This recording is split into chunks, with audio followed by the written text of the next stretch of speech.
안녕하세요. 뉴스와 사람들입니다. 이화영 진술조작 모의 의혹 사건에 대해 민주당 의원들은 수원지검에 항의 방문 및 기자회견했지요. 수원지검은 연어 술 파티를 벌이며 없는 죄를 만들어내기 위해 진술 조작을 모의한 의혹을 받는 수사 대상입니다. 이화영 전 부지사는 쌍방울 대북 송금 사건과 관련하여 법정에서 검찰청 안에서 연어, 회덮밥, 소주 파티를 하며 진술 조작을 모의한 상세한 정황을 진술했습니다. 사실이라면 정치 검찰이 야당 대표를 탄압하고 그야말로 죽이기 위해 없는 죄를 만들려고 한 수사 농단이자 중대 범죄 의혹이 있는 매우 중대한 사안입니다.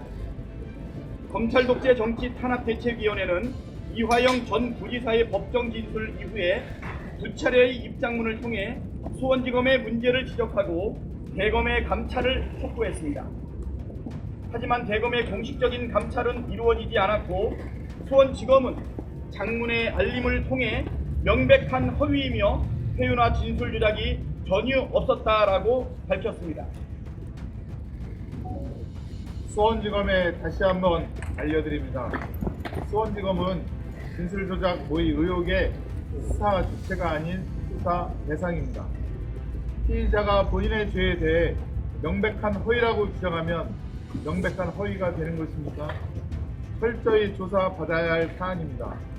검찰청 안에서 연어 술파티를 벌이며 야당 대표를 상대로 진술조작 모의를 한 의혹이 있는 범죄를 어떻게 의혹의 당사자가 아니다 맞다를 판단할 수 있습니까?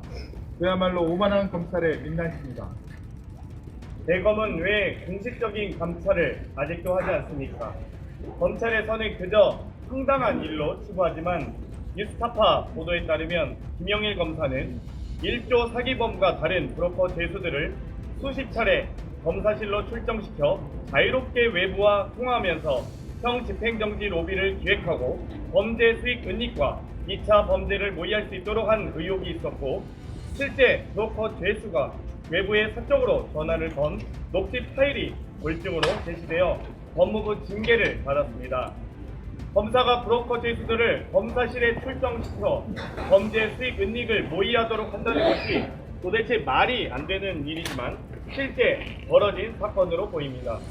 그 김영일 검사가 쌍방울 대북 송금 수사도 맡았었습니다. 과연 우연입니까? 모든 의혹에 대해 철저히 감찰해야 합니다. 수원지검의 증거인멸이나 증거조작, 은폐를 많은 국민들이 걱정하고 있습니다. 대검이 정상적인 조직이라면 야당 대표를 상대로 한 진술조작 모의 의혹을 그냥 유야무야 덮어서는 안 될 것입니다. 대검의 즉각적인 감찰을 다시 한번 요청합니다. 검찰 독재 정치 탄압 대책위는 검찰이 스스로 진실을 밝히려 의지조차 보이지 않는다면 국정조사, 특검까지 추진하여 반드시 진실을 밝혀내겠습니다. 오만한 검찰 독재 세력이 야당을 탄압하고 없는 죄를 조작하여 수사를 농단하는 일이 없도록 철저히 책임을 묻겠습니다. 2024년 4월 18일 검찰 독재 정치 탄압 대책위원회. 이어 김민석 의원은 이렇게 발언했습니다. 사실이라면은 검찰이 해체해야 할 기물란 사건입니다. 야당 대표 죽이기와 관련이 돼 있기 때문에 대통령이 직접 답하고 직접 명명백백하게 진실을 밝히는 감찰을 오늘 당장 지시해야 합니다. 이런 의혹을 그대로 두고 유지될 수 있는 정권이 어디 있습니까? 이화영 전 지사가 이 일을 거짓으로 이야기해서 얻을 이익이 한 개도 없지 않습니까? 사안을 국민과 함께 반드시 밝혀내겠습니다. 자, 그러니까 이화영 사건은 이제 검찰의 존폐가 달린 사건으로 커졌다 이거지요. 전호영 역사학자는 다음과 같이 밝혔습니다.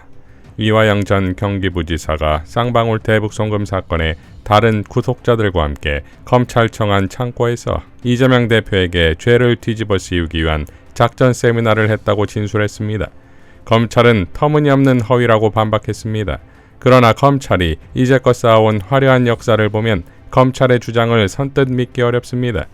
박근혜 정권 때에도 검찰은 중국 공문서까지 위조하여 서울시 공무원 간첩 사건을 조작했습니다. 조작 사건이 발각되자 담당 검사는 피해자를 별건으로 보복 기소하기까지 했습니다. 아직 밝혀지지 않은 검찰의 조작 사건이 얼마나 되는지 알 수 없습니다. 문제는 검찰이 주도했거나 동조한 증거와 증언 조작으로 인생이 처참하게 망가진 사람은 헤아릴 수 없이 많지만 그런 일을 지시하거나 그에 가담한 검사들 중 처벌받은 사람은 한 사람도 없다는 데 있습니다. 오히려 절대 다수는 능력 있는 검사로 인정받아 승승장구했습니다. 무고한 사람을 죄인으로 만들어 감옥에 보내는 것이 유능으로 인정되는 국가기관이 있다는 걸 알면 저승에 아이히만이 억울하다고 땅을 칠 겁니다. 이제라도 증거와 증언의 조작을 지시하거나 방조한 사실이 밝혀지면 그 담당자를 중형에 처하는 관행을 만들어야 할 겁니다.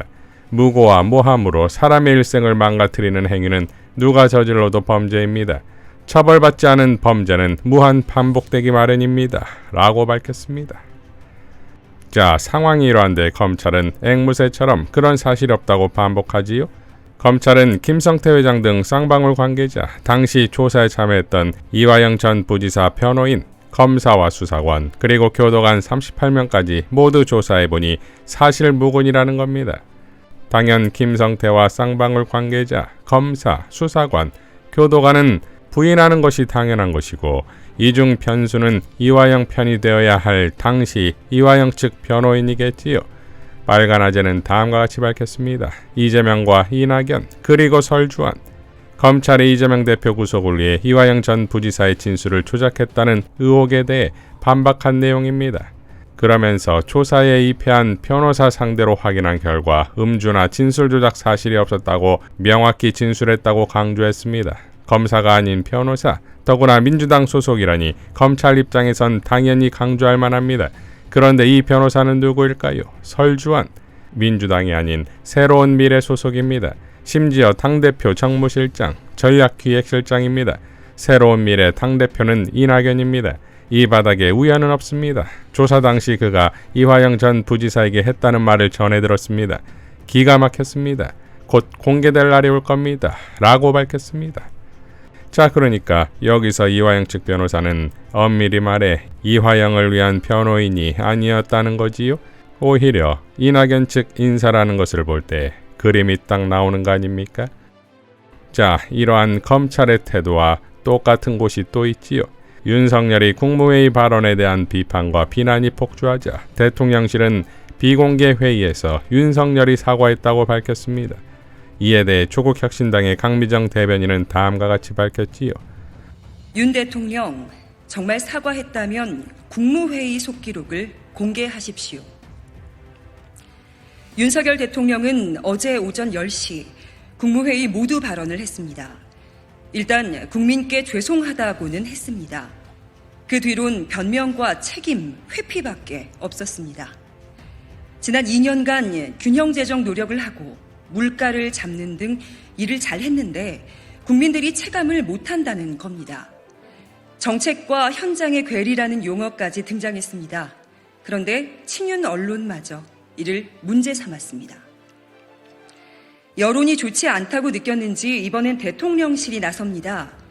윤 대통령이 모두 발언 이후 공개되지 않은 부분에서는 잘못했다, 죄송하다라는 표현을 썼다는 겁니다.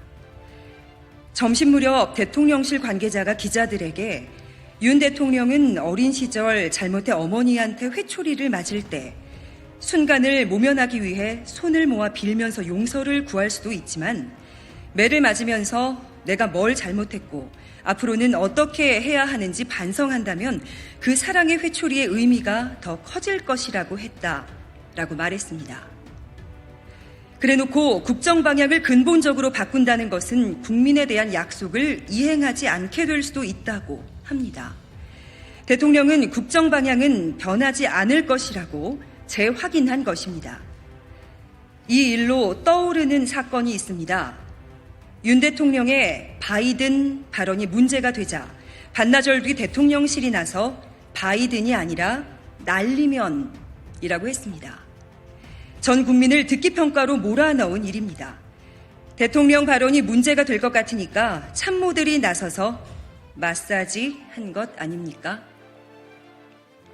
이번 사과 논란도 바이든 날리면과 다를 바가 없습니다. 그게 아니라면 어제 국무회의 속기록을 공개하십시오. 국무회의에서는 전문 그대로는 아니지만 발언 취지를 속기록으로 남깁니다. 그걸 공개하면 됩니다. 설령 비공개 회의 때 사과 발언을 했어도 문제는 남습니다. 왜 국민 앞에서는 안 하고 자신이 임명한 사람들 앞에서만 합니까? 1919년 3월 1일 자기 방 이불 속에서 만세 삼창하면 그게 만세 독립운동이 됩니까? 아무리 대통령 메시지를 좋게 보이려고 해도 본질은 변하지 않습니다. 그저 형식은 엉망, 내용은 실망, 기대는 난망, 국민망, 폭망입니다. 송현 언론인도 다음과 같이 밝혔습니다. 살면서 별별 사과를 다 받다. 흉내만 내는 무늬뿐인 사과도 받고 어이없는 개사과도 받는데 비공개 사과는 살다 처음이다. 선거에서 주권자 국민이 매를 들었는데 대통령이 사과를 하려면 국민에게 공개적으로 해야지 왜 국무위원들만 있는 자리에서 비공개로 하는가? 말장난으로 국민을 속이지 마라.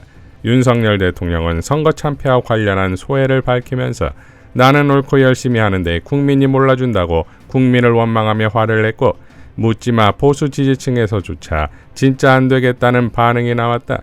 그러자 대통령실이 비공개 국무회의에서는 사과했다고 서둘러 진화에 나선 거 아닌가?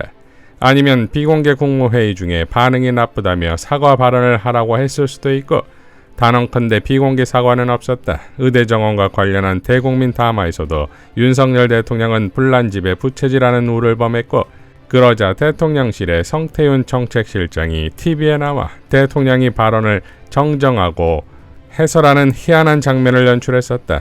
기자님들 말장난을 받아쓰기로 옮기지 말고 진실을 추적하여 무슨 일이 있었는지 사실을 전하라. 비판하라. 사실을 전하지도 않고 말장난을 비판하지도 않으니 국민을 속이는 짓을 예사롭게 하는 거 아닌가 라고 일갈했습니다. 최경영 언론인도 다음과 같이 밝혔지요. 대통령이 비공개 회의에서 국민께 죄송하다고 말했다고 대통령실 관계자가 기자들에게 전했다고 합니다. 국민들은 몇 단계를 거쳐 대통령이 사과했다는 말씀을 전해 들어야 하나요? 이게 민주주의입니까? 상식적입니까? 무엇보다 정말 그 말을 했습니까? 대통령실 관계자님, 어제 국무회에서 대통령이 사과하는 전혀 상반된 정말 사실로 밝혀지면 황당하기 짝이 없는 말을 한 건 아닌가요?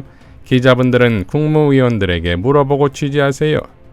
모든 게 악어의 눈물일 수도 있습니다. 그동안의 행태는 보통의 어른으로서의 성숙도도 의심할 수밖에 없는 상황입니다. 라고 일갈했습니다. 자, 결국 이재명의 총선 승리가 가져오는 효능감이란 것이 이제 하나둘씩 나타나고 있지요. 이재명 야당 대표를 제거하기 위한 이화영 진술조작 사건은 이제 검찰의 존폐가 달린 사건이 되어버렸고 윤석열의 비공개 사과냐는 행태도 결국 이재명의 승리가 가져온 저들의 셀프 폭망이 아니겠습니까? 결국 더 빨리 폭망할 수밖에 없는 건 저들은 결코 사과하지도 않으며 바뀌지 않기 때문입니다. 이를 너무나도 잘 보여주는 지난 2021년 법사위에서의 최강욱 의원이 이두봉에게 했던 외침으로 마무리하겠습니다. 2014년 1월에 겨우겨우 유우성 씨가 국정원과 검찰의 범죄를 밝혀내고 고소를 합니다. 2014년 3월에 탈북자 단체가 고발을 합니다. 2014년 5월에 이두봉 부장이 지휘하던 형사 2부가 김수남 중앙지검장이었죠, 당시에? 네. 다시 불구속 기소합니다. 이 사람이 지금 당신이 기소한 사건 때문에 누명을 벗고 공소권 남용으로 판결을 받은 날이 오늘입니다. 7년이 넘게 흘렀습니다. 피의자의 입장에서 단 한 번이라도 생각해 본 적 있습니까?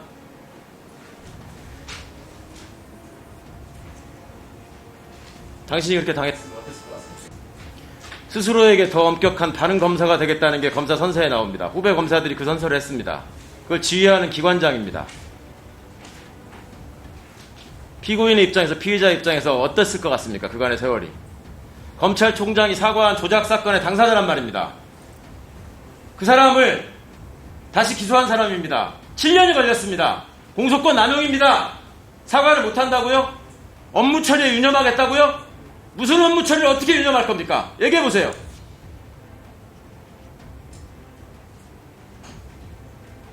사과할 시간 20초 남았습니다. 사과하세요, 지금.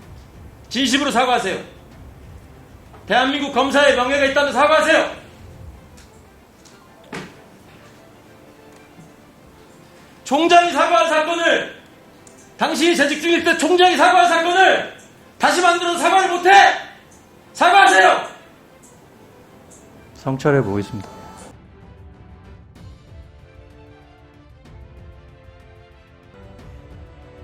이상 뉴스와 사람들이었습니다. 시청해 주셔서 감사드립니다.